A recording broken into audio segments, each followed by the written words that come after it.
Hello, I'm Paul Meade and I'm Artistic Director of Guna Nua Theatre Company, and together with the Civic Theatre in Tala we are looking for your support to produce Karen Ardiff's new play, The Goddess of Liberty. And Karen is here with me. Some of you might know her as an actress and others of you might know her as a novelist.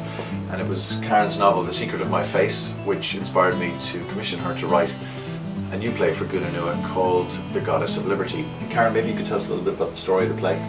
Yeah, the play is set in 1896 in Alaska, an odd place because at the time there was a gold rush there, and Alaska, from being a real wilderness, was just suddenly bunged with people on the make, and all of these tiny little boom-bust towns arose and then disappeared. The play is set in one of those, and the reason it's set there is I wanted to set it at I wanted to set the play in a place at the edge of the world, and with people for whom all hope really has disappeared and they're in a terrible situation.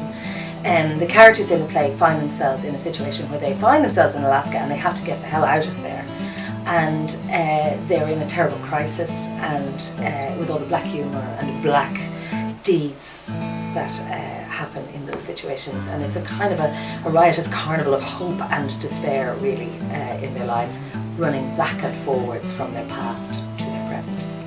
And could you tell us a little bit about the characters in the play? There's some Irish characters in the play. Yeah, there's two Irish characters in the play. They're immigrants. Now they're in their 60s by the time the play happens, and they've been in the country for a very long time, since they were both 17. Very different people, met on the ship on the way over. One is Frankie, who's a kind of a drunken, dishevelled, ne'er-do-well actress-ish type who has managed to persuade this adorable woman from Mayo called May to accompany her throughout life, basically across America through the major events of American history and on to the edge of the world, to Alaska, as they hit their 60s, and their powers of persuading anyone to give them anything are rapidly diminishing. And they're also accompanied by May's daughter, T-Bell, who we think probably wisely has escaped up a mountain before the start of the play, but is now actually recalled by the events of the play down to this one small cabin where Frankie and May are. And the other character in the play is a prostitute of the town called Nellie the Pig, actual historical name. Yeah, so that's the people who find themselves in this particular pickle and mix.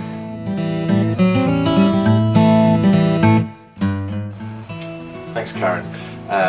Yeah, I think that just to say that at the end of the play there's this beautiful image which transforms one of the characters into something magical, and it's a really an ending of transformation and redemption. I think it's going to be a very exciting play to watch, and I hope you all come. It's going to be in the Project Arts Centre in February, and in the Civic Theatre in Tala, and also the Belltable Arts Centre in Limerick.